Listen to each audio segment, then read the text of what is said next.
All right. And as always, please feel free to share anything, any thoughts in chat, questions in chat, you know, or even raise your hand and say, hey, there's something I just got to talk about right now. Before I start though, remember last week we talked about vision and alignment. And remember when we talked about vision and we talked about John Kennedy's thing in 1961, his declaration that we were going to go to the moon, his vision, and we talked about how crazy that was. This was in the paper today. Can Biden's cancer moonshot succeed? And actually that term was originated by President Biden. Isn't that interesting? So this is like, you know, the vision that John Kennedy had for going to the moon, and now they're calling this initiative the cancer moonshot. And I loved at the bottom of, you know, this article goes on, I just put a little piece of it in here for you to look at, but how do you go from the locker room motivational speech to plays on the field? You have to connect the two, said Dr. David Tuvison, president of the American Association for Cancer Research. And the article goes on to explain, you know, this is a vision, this is something we're going to go for, you know, we're going to shoot for it, but it's going to take a lot to actually accomplish it. That was the same thing we went through in the 1960s with our moonshot, you know, like putting a man on the moon by the end of the decade. That was cool. So I just wanted to refer back to for those of you that were here, and we talked about vision and alignment last time. And I saw this article and I'm like, wow, you know, that whole thing about Kennedy and his vision, this is kind of the same thing. And this is a great vision I'm hoping for. And I'm a cancer survivor. I'm excited about this. And, you know, if we get enough people excited, let's go for it. This is a great vision, great vision. So today we're going to talk about results. How do we actually get the results from that vision that we conceive, you know? So this is team members focusing on results and putting the needs of the team above their own. That's what we're going to look at today. How do we get that? How do we get people who are so dedicated to getting results that they're willing to put the needs of the team above their own? You know, this is the team member that you have that gets up in the morning and has a headache and says, you know what? I don't feel like going to work today, but I'm going to take 2 Advil and I'm going to work because my team needs me. And if I'm not there, it's going to slow us down and trying to achieve results. Versus the team member who gets up and says, ouch, I think I have a headache. I'd best stay home all day.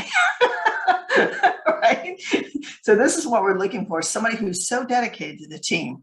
You know, this is somebody who at 5 o'clock walks out the door to go home, and a customer walks up and asks a question.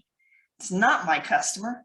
It's Brittany's customer. And I know it. So I have no obligation to serve this customer, but I stop everything and I take care of this customer because that's what's best for the team, not because it's what's best for me. That's what we're talking about here, is achieving that place where team members are more interested in team results than their own. That's easy, but I mean, that's not easy, but the achievement of results is the ultimate goal. Collective results, that's our top priority here. So it may seem obvious that a team would be focused on results. What else would it be focused on, right? And yet we really struggle with this. The model that we've been following, just as a refresher, because this is this is the 4th, right? In our series, Jennifer, I think we're on number 4, right? Session 4, yeah, this is the 4th one. So we've been talking about this model. When you conceive, they believe, we achieve. And we talked about we talked about the model a lot in our first session. And then the last 2, we talked about conceive and believe. So just a refresher on what these are as we get to achieve. When we talked about conceive, we talked about actually developing that vision, looking at that mission, what they mean to us. We talked about what's our main thing. And then we talked about what goals and expectations do you have in place to accomplish that main thing, to get results, and what expectations do you have for completion. And we said that when you define those expectations and goals, priorities start to pop out. So developing your vision, sharing your goals and expectations, and then understanding what your main thing is to the point where priorities become obvious. It's like, this is our main thing. These are our priorities. This is what we have to work on. And then we talked about believe. Last week, we talked about alignment, getting everybody going in the same direction. And we had 3 keys there that we really focused on. And that was clarity, dialogue, and inspiration. Remember, we said everybody has to be really clear on where we're going with this. How can we expect results if everybody's not understanding the results that we want to achieve, that if everybody's not on the same page? We talked about the importance of having dialogue, which is two-way conversation, not just the boss saying, okay, how's everybody doing? Fine. Okay, I don't want to hear it. This is dialogue, where there's a conversation where two parties or more are really exchanging ideas and thoughts. And then inspiration. How does a leader inspire their team to be able to accomplish these results? We talked in depth about this last time, and we concluded with this. This is where we stopped. We said alignment equals commitment. Remember, employees must participate in developing the objectives they will be expected to meet. They must help develop and agree to the plan for monitoring progress. And that's where we are right now. We've decided that, we've defined our vision. We've really worked hard to get everybody to align with that. They believe in what we're doing. They're committed to what we're doing, so they want to move forward. They've agreed to how we're going to accomplish this, so it's going to be a lot easier to hold people accountable. Now we've got to talk about how do we actually achieve those results. Successfully bring about or reach a desired result by effort, skill, or courage. And in this section, we're going to talk about three major things: planning. How do we plan? How do we set a plan for what we're going to do? We can talk all day about what we're going to do, but at some point we need a plan, right? We need a plan. And then how do we keep that momentum going? You know how it is if you've been on a team. You can be really charged up and then the energy starts to die. And why does that happen? What can we do to keep that momentum up? And then feedback and celebration. How are we getting feedback? How are we monitoring progress? Are we celebrating? Should we be celebrating? What are we doing? This is where we are now. Remember this from Thomas Edison: vision without execution is hallucination. So if we spent all that time developing our vision and understanding where we want to go and getting everybody to go in the same direction, if we don't take this final step to actually execute, it was all for nothing. That's really an interesting thing about this model, though, I'll pause to say, is that all three of those steps are the same way. If you don't take time to conceive and clarify the vision, you're not going to make it, because you may get people committed to going with you, but nobody knows we're really going because we didn't clarify it. So you have people going in different directions. They're working really hard, but if we didn't take that time to first develop that vision and be sure of what result we're looking for and what our expectations are, it's not going to work, right? And the same is true with the second step. We develop a vision. We have a great plan for what we want to do. But if we don't take time to help people to express their opinion on it, to really commit to it, to buy into it, believe in it the way that we believe in it, if they don't believe it's possible, we're not going anywhere, right? So it takes all three of these steps in that model to accomplish the results that we're looking for. All right, so execution is about making that vision a reality. That's what it's about. And here we go. There are three tasks that are really critical in execution, and I've already named them for you. We're going to talk about planning, creating momentum, excitement, inspiration, and providing that feedback. In other words, monitoring progress and seeing what we need to do about that when we find out where we are. All right, so strategic planning, our favorite thing, right? A structured plan, goals, and benchmarking. The leader needs to provide details about the plan, how to execute the vision. There needs to be some kind of understanding about what we're going to do next and how this is going to work and how it flows. Remember this, our team has already defined expectations. We're clear on what the expectations are. So this is not a stretch. It's not as hard as it sounds. We've worked as a team to set goals and make decisions. We know exactly what we want to do. We've made decisions about how we're going to do it. Team members are already committed and aligned. We took care of that step. And now everybody's really anxious to achieve those results. So planning is not the awful chore that it sometimes seems to be, because we've come so far with this that most leaders find when this model is followed, planning is a lot easier than they ever anticipated. It kind of starts to put itself together. Plus, you have all of your employees involved in it. Remember that a good plan is when everybody knows their role, People are willing to move ahead with confidence because they believe in what we're doing. They understand what we're doing, and they want to see us accomplish results. There's processes in place to catch the mistakes, and we can see the progress or the lack of. So we have to develop tools that allow people to easily see that we're progressing or that we're not. And there's good ways of doing this, and there's wrong ways of doing this. Let me show you a really simple example of an action plan that might come about after a meeting. Okay, so let's say that in this case, we had a meeting and we were trying to decide what to do about the fact that we're having trouble recruiting people for an open position. You know, that could happen, right? We can't get people to apply for this position. So we're trying to decide what to do. And as a result of everything we went through, our vision is to fill this position within 30 days. And we went through and we brainstormed, we came up with ideas, and we came to the decision that what we were going to do is look at focusing on advertising this position on LinkedIn. Because after a lot of discussion, our team, I'm just making this up, this is an example, okay?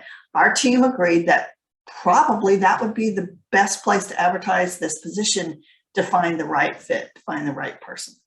So the meeting is about to end, but not before we create an action plan. Because what are we going to do next? And see, this is where a lot of teams fall down.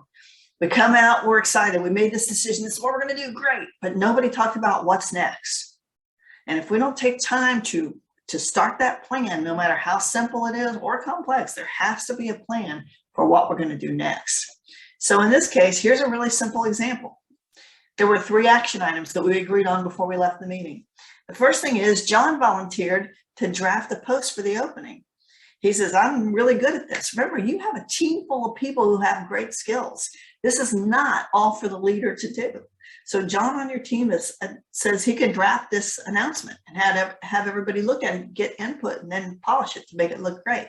He's got 1 week to do it. So by February 10th, well, you know, it was a week when I wrote this a week ago, but by February 10th, he's decided to, that he's going to have this draft for us.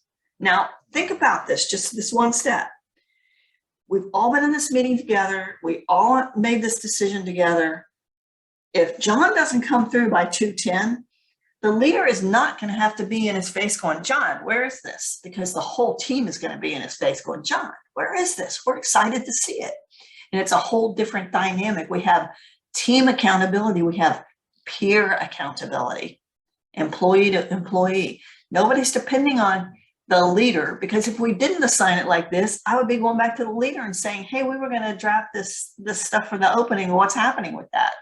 But this makes it very clear. We have a visual and we see what's going on. Now, we need to check with HR, right?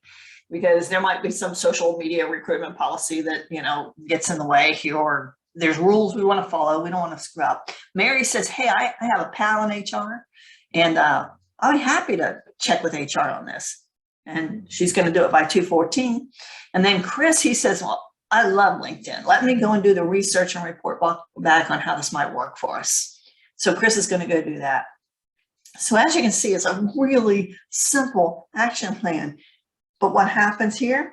The team leaves with a very clear understanding of what's going to happen next, what the next steps are, and who's responsible for it. As far as accountability, we know who's responsible for each one of these. It's not going to be up to the team leader to follow it through. The whole team's going to follow through with this, right? Can you see how effective that would be? Just a very simple plan like that, right?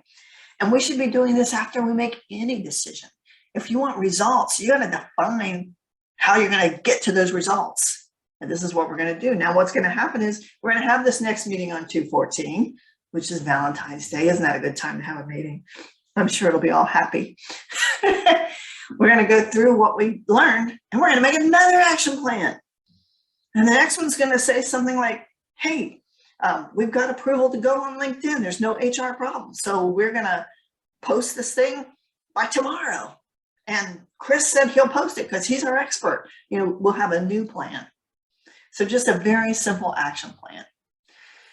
When you're thinking along this this whole thing about making a plan, just look around, what policies do you have in place? What are the expectations?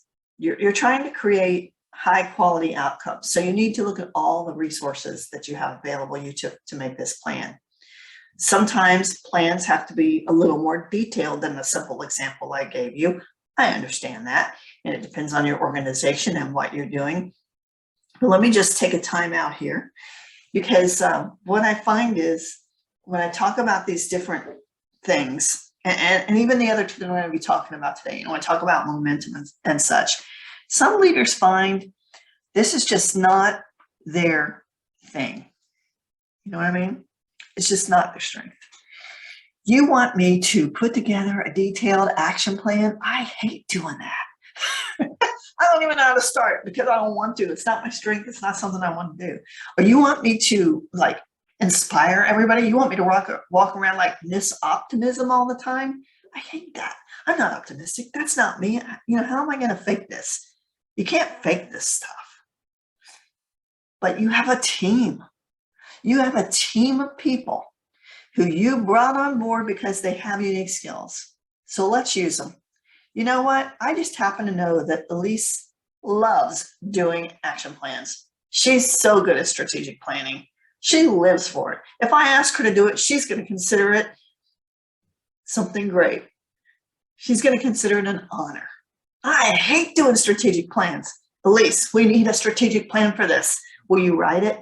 She's in heaven. It's her strength. That's great. The leader doesn't have to be able to do everything, but the leader has to know it has to be done. And the leader has to find a way for it to get done. This momentum thing that we're going to talk about, inspiring your staff, morale, if that's not your thing, if you don't think you can walk around with pom-poms and cheer for everybody, cool, find somebody who can. You have a whole team of people. I used to have this one person on my team. Her name was Peggy. And I'm telling you, she was a high school cheerleader. She had to be. She just was so excited all the time to be cheering for everybody. She would go crazy. I mentioned some milk and cookie meetings I was having. I didn't do it. Peggy did. Peggy would be great. I'd say, Peggy, I need a meeting to do this. She would arrange the whole thing, have it all excited, and I'd show up and do what I needed to do because Peggy was so honored that I asked her to do it. This was her thing. She loved it. She would come up with these great themes for the meetings and, be really excited about it. But it wasn't easy for me because I was focused somewhere else. So time out. If any of these things sound to you like, I don't know if I can do that, you don't have to do everything, but you have to make sure it gets done because this is what we have to do to achieve results. And we've come too far with developing the vision and getting everybody in line, making sure everybody believes, and defining our expectations and priorities to not get the results that we're trying to achieve. Make sense? I hope that makes somebody feel a little bit better because I know sometimes, especially when I get to planning, some people go, oh, like this. I don't know. Let me ask you this question. Have any of you ever had the experience of playing in a pool that looks like this? This is a backyard pool. Anybody ever had an experience of being in a pool like this? Mm-hmm. What's the most fun thing to do when you have a pool like this and there's a lot of people around? Everybody gets in a circle and runs together. Have you ever done that? Like everybody's running around and around the pool. Have you ever done that? It's really fun. You run like this, everybody's running in the same direction, and pretty soon the water starts to follow your flow because everybody's flowing in the same direction. You're creating momentum. And before long, there's so much momentum with the flow of that water because it's following in a circle like with everybody that you don't have to run hard anymore. You just kind of float around and do tricks in the stream because the stream, we've created momentum. That's what we're talking about here. When you have momentum, it's like you have the stream of energy and people are caught up in that energy and they can do anything. They're so excited to do everything. That's what we're talking about with momentum. That's what we're looking for. So let me ask you this. What do you think is the pace and atmosphere of your workplace? How are you supporting high momentum? What are you doing to keep that going? To me, this one is a little bit personal because I worked for a state agency for a long time, and it was the Department of Children and Families in Florida. And we were terrible at momentum. I learned this lesson and we got better, but we were terrible because, we would develop, we would have these huge problems and we would say, okay, we're going to develop a team to work on this problem because it's a huge problem. And we really need somebody to get in there and dig and find some solutions. And we would say, all right, we have this problem. It's huge. We need a solution. So we're going to meet like every month for 6 months until we solve this thing. And after about month 2, we would look at each other and go, what are we here for? Because we didn't create momentum. We didn't even remember why we were meeting and we never got anywhere. When I learned this lesson and started this, I'm like, okay, we've got this huge problem and we're going to meet every day for the next 5 days. That's momentum. Because every day, everybody was like, oh my gosh, we did this yesterday. We got to keep going. We're going to do this. We got to be done by the end of the week. It created urgency. And when there's momentum on a team, you see things are fast moving and everybody is really pushing for that progress. And you have excitement. People are excited about it. They're like all caught up in it, just like in the pool, they're driven. They feel like their days are full and they give it all they've got. It's a wonderful feeling. Has anybody ever experienced that? Have you ever had that momentum in your work environment? I wonder if you ever have. If you ever have, like maybe you have this big team initiative or a special event, people are all caught up in it because, boy, it's going to be cool. We're going to do this. And, oh, man, it's the best feeling to be caught up in that momentum and see what happens next. It's really fun. We have to create that as leaders all the time. Not easy. We have to create that momentum. In some textbooks and if you Google this stuff, what you'll see is a lot of people talk about this sense of urgency. Yeah, that's what we're talking about, a sense of urgency, which is arguably one of the most important concepts in change. When you talk about change management, it's the sense of urgency. That's one of the first things they tell you is to create a sense of urgency. So when you're fostering an environment that has that sense of urgency, then you're requiring your employees to be innovative. That's great. Ambitious and even efficient. And when there's a sense of urgency, it gives your employees permission basically to act with more confidence than they would otherwise, because we've got to move forward. You're trusting me to do this. We've got this sense of urgency. So their confidence starts to shine through. It increases their independence and we see better results. It's a win-win. Complacency. Have you ever been in that environment where it's just complacent? That's very dangerous. It gets depressing. So this sense of urgency, the momentum. How do we support this as a leader? Well, there's a few things. Unfortunately, we've already talked a lot about this. Oh, wait, I can say that right. We've talked about a lot of this. Providing clarity. We've been talking about that. We've talked about that a lot, making sure that we're all clear on what we're trying to accomplish. Clarity. Instilling that sense of purpose, that I have a role in this. Remember, we've talked about this too. It's like people need to feel like they understand what our purpose is and it matters to me because I want to participate in that. You remember when we talked about vision affected every part of the organization all the way down to the individual. Remember the picture of our nesting dolls? So I have to have that sense of purpose for myself as well. Encourage participation and input. We want our employees to be a part of this. We've been talking about that so much because this is a team. This is not a one-man show. This is a team who's accomplishing this, right? A group of people who are working on a common purpose and are mutually accountable. Remember our definition from like week 1. It removes barriers because it gives us permission to just go without overthinking. Sometimes we really slow ourselves down when we're trying to overthink these things. Well, I don't know, we should do that. Let's think about this. Let's talk about this some more. It's like, let's get some urgency going here. We need to get results, not just be slowed down and everything and stumbling over ourselves. And be responsive, not reactive. As a leader, that takes some skill and experience.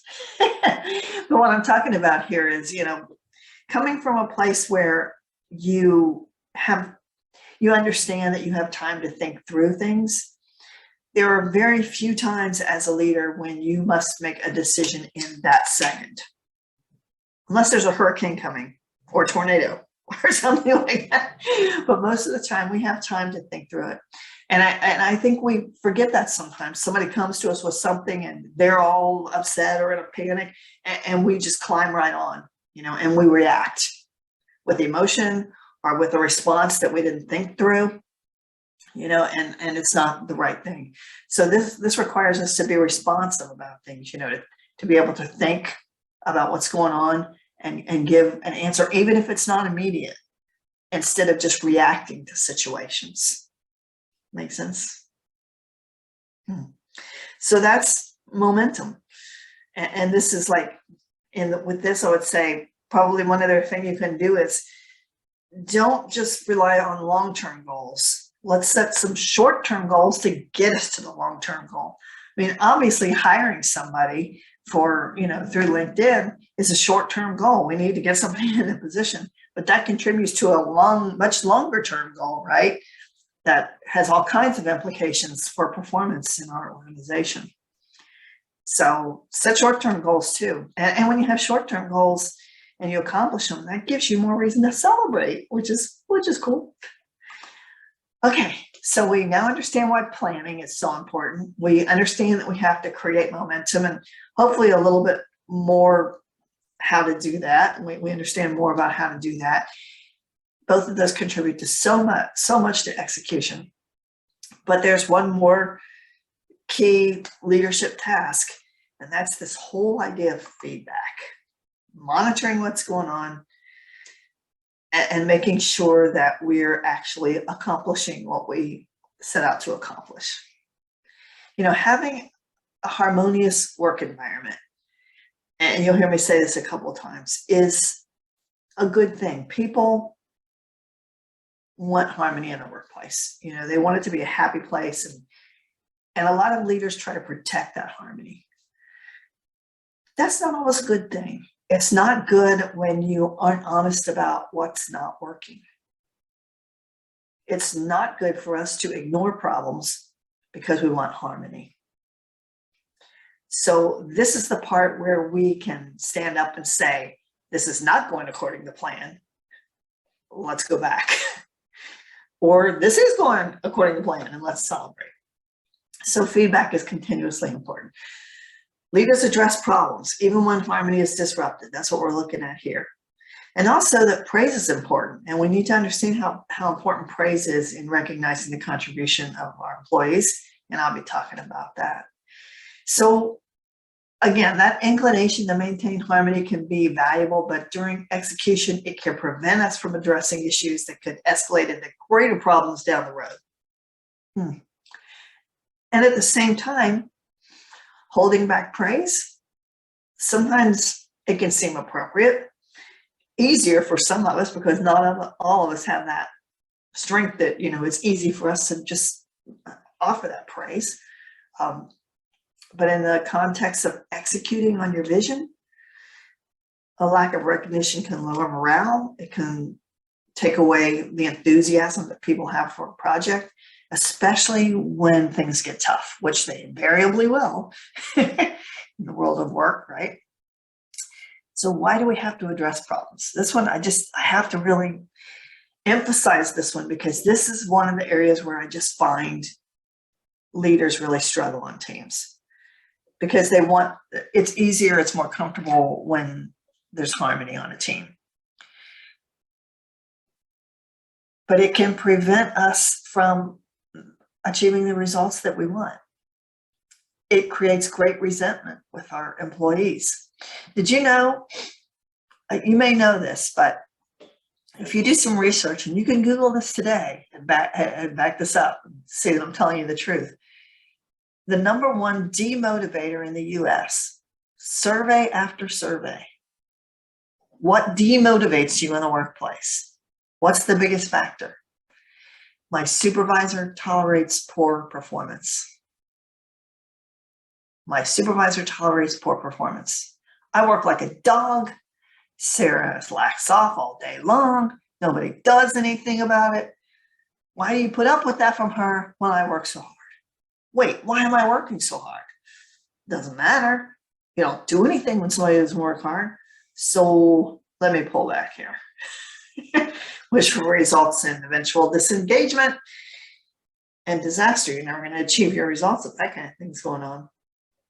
Plus, when we don't achieve problems, I mean, sometimes the problems are so critical that it just changes everything. And if we don't take time to look at them and take care of them, the whole thing can just end in disaster.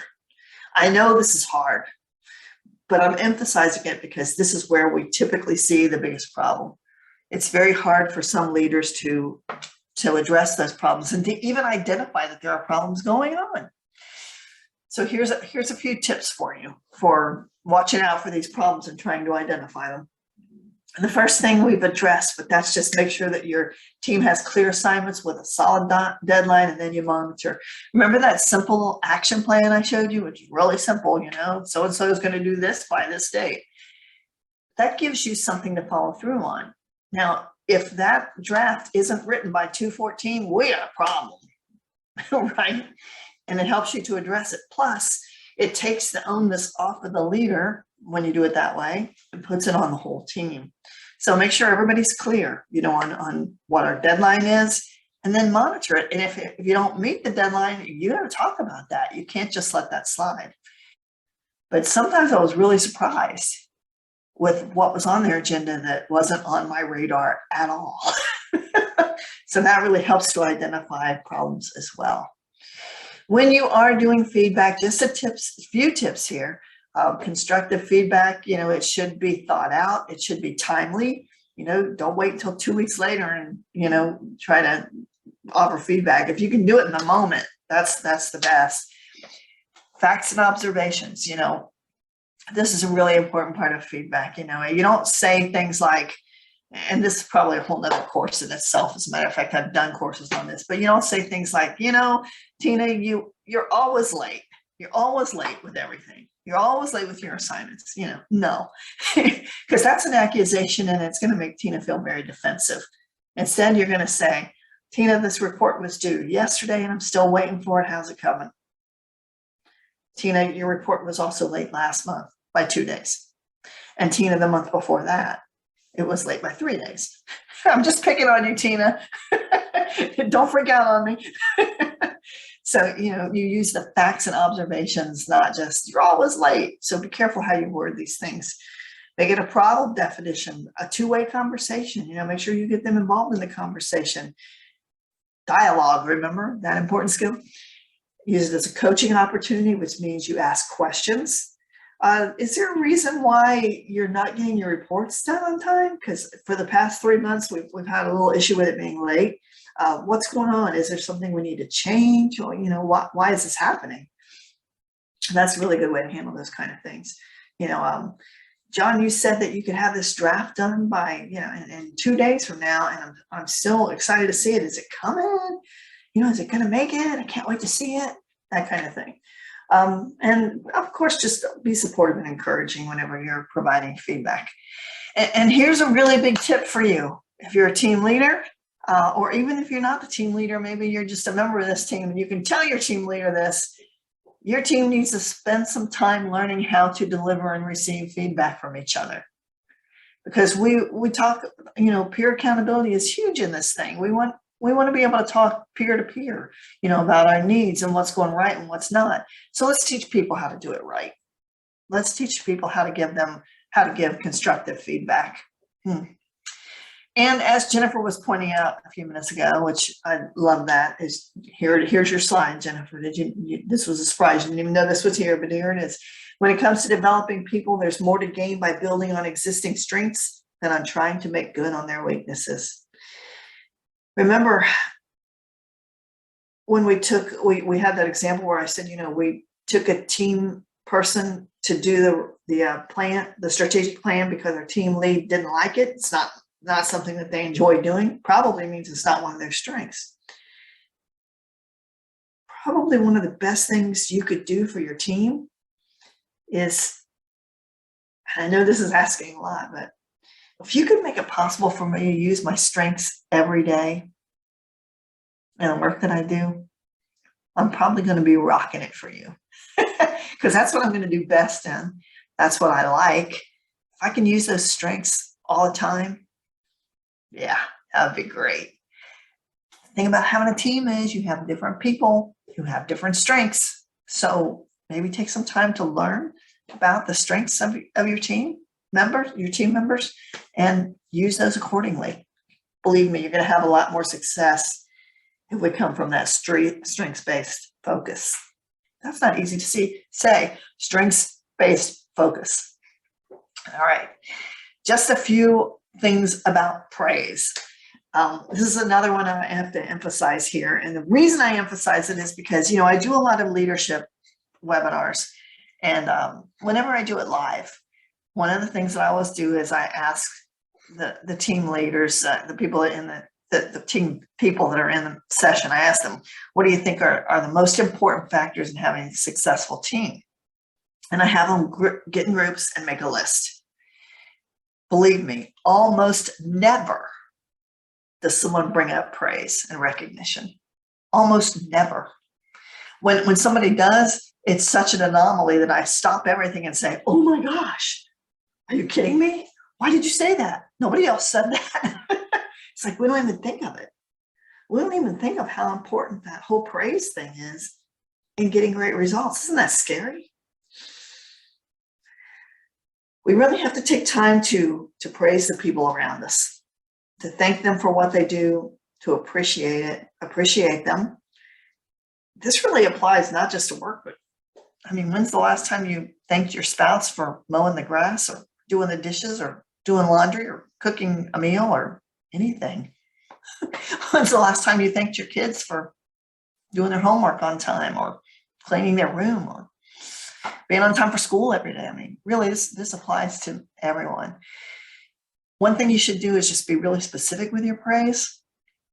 I've had this go wrong for me, where somebody said, hey, Lorna, I saw what you did. Thanks. What did you see? Were they being sarcastic? Am I in trouble? What happened? It's like, if you're not specific, then I'm not sure what you're talking about. That can go wrong. So, just be really specific, that I saw that you took this customer after 5 o'clock, even though it wasn't your customer. And I really appreciate that. That's great for the whole team. Thank you. So be specific with your praise. It's really important to do that. Holding it back sometimes might seem appropriate, but if you're trying to accomplish results, it doesn't even make good sense. So praise. What drives results?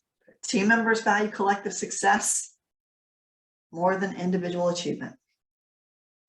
The team members willingly make sacrifices for the good of the team. Each member takes personal responsibility to improve performance. Team members are quick to point out the contributions of others, not just the leader, but everybody appreciates everybody. Let me stop. We're getting close to the end. I have a few more